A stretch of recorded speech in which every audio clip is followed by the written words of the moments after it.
Good morning, student. Today we will discuss the topic main component of laser. What are the main component which take part in laser? Following are the essential component of the laser. These give the better understanding of the working principle of the laser. First, pumping. Second, active system. And third, resonant cavity. Resonant cavity को हिंदी में कह सकते हैं हम अनुनाद cavity. First है pumping. The method of raising the molecules or atom from their lower energy states to the higher energy state is known as optical pumping. Optical pumping क्या होता है? The method of raising the molecule or atom. Molecule और atom किसी substance के जो molecules और atom होते हैं उन्हें उनकी लोअर एनर्जी स्टेट से हायर एनर्जी स्टेट तक पहुंचाना ही क्या कहलाता है? Pumping, optical pumping. It is necessary for achieving population inversion. ये पॉपुलेशन इन्वर्जन के लिए नेसेसरी कंडीशन होती है. The most natural pumping process is optical pumping. We know that there are so many type of pumping process: electrical pumping, optical pumping. So mostly we use optical pumping. Second, active system. The system in which the population inversion is to be achieved is called as active system or the gain medium of a laser. Active system is also called gain medium of laser. तो active system या gain medium क्या होता है? वह system जिसमें population inversion को achieve किया जाता है, उसको प्राप्त किया जाता है, वो क्या कहलाता है? एक्टिव मीडियम या फिर gain medium. Laser system are named based on the gain medium which may be a gas, liquid or solid. Laser system को इसी एक्टिव मीडियम या गेन मीडियम के आधार पे नाम दिया जाता है, जो कि गैस भी हो सकता है, लिक्विड और सॉलिड, तीनों स्टेट में हो सकता है. थर्ड है resonant cavity. What is resonant cavity? In a laser the active system और the gain medium is enclosed in an optical cavity called resonant cavity. Laser के केस में यदि देखा जाए तो जो गेन मीडियम या एक्टिव सिस्टम जिस कैविटी में रखा जाता है उसे क्या कहा जाता है? रिजोनेंट कैविटी या अनुनाद cavity. The resonant cavity is usually made up of two parallel surface. जो रिजोनेंट कैविटी होती है वो दो समानांतर सरफेस से मिलकर बनी होती है. One of which is perfectly reflecting and the other surface is partially reflecting. इसमें जो एक सरफेस होता है वो परफेक्टली फुल रिफ्लेक्टिंग होता है, परावर्तक तल होता है, और दूसरा सरफेस क्या होता है? पार्शली, आंशिक परावर्तक होता है. In this resonant cavity the intensity of photon is raised tremendously through the stimulated emission process. इसमें इस कैविटी के अंदर फोटोन की इंटेंसिटी को बढ़ाया जाता है. वो किस प्रकार बढ़ती है? क्योंकि इसके अंदर स्टिमुलेटेड इमिशन की प्रोसेस कंटिन्यूसली चलती रहती है. उससे क्या होता है? फोटोन्स की इंटेंसिटी बढ़ जाती है. Now characteristic of laser light.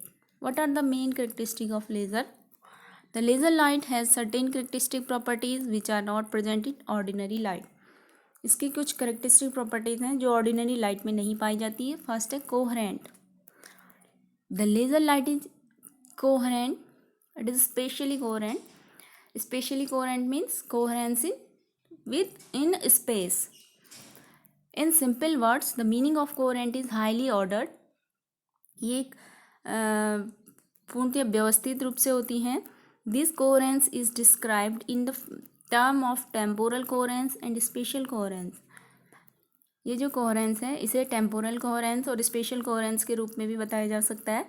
Temporal coherence means coherence in time and spatial coherence means coherence in space. Ordinary light is not coherent. Ordinary light coherent नहीं होती है. So we can say coherent is the property of laser light. It means it is in phase in space and time. This is figure which is showing that laser light is coherence in time. यह है coherence in time and this is coherence in space. Second इसकी characteristic है monochromatic. Monochromatic means एक वर्णी. The laser light is monochromatic. In simple word the laser beam is pure in colour और wavelength.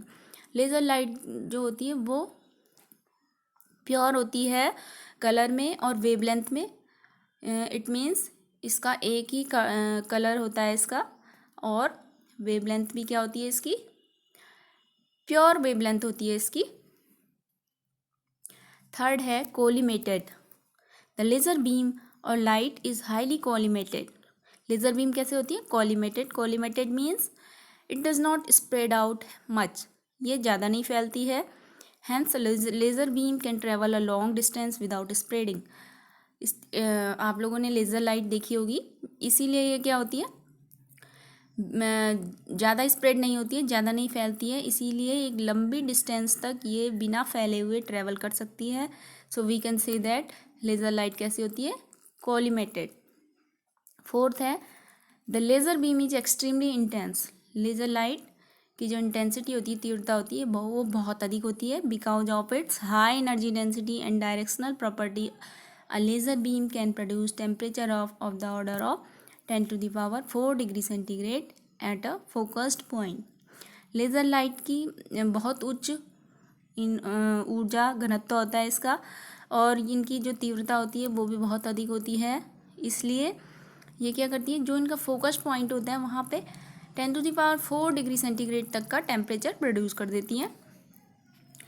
Now types of laser, कितने type के होते हैं। Depending upon the gain medium laser are of the following types. जो gain medium होता है उसके आधार पे हम लेज़र को डिवाइड कर सकते हैं, solid state laser, gas laser and third semiconductor laser. First है solid state laser. Solid state laser are those in which the gain medium used is solid in nature. For example, ruby laser, Nad-Yag laser. जो gain medium होता है यदि वो solid है तो उसके आधार पे हम कह सकते हैं कि सॉलिड लेज़र कैसा है, सॉलिड स्टेट लेज़र है। इसके एग्जांपल हैं रूबी लेज़र और नद-याग लेज़र। सेकेंड है gas laser. Gas laser are those in which the gain medium used is gases. Gas laser वो लेज़र होते हैं जिनमें जो गेन मीडियम है वो क्या है, गैसेज है, गैस फॉर्म में है। Example helium neon laser, N2CO2 laser. Third है semiconductor laser. Semiconductor laser are those in which the gain medium used is semiconductor.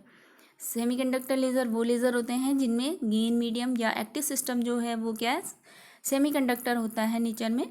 For example gallium arsenide laser. This is main example of semiconductor laser.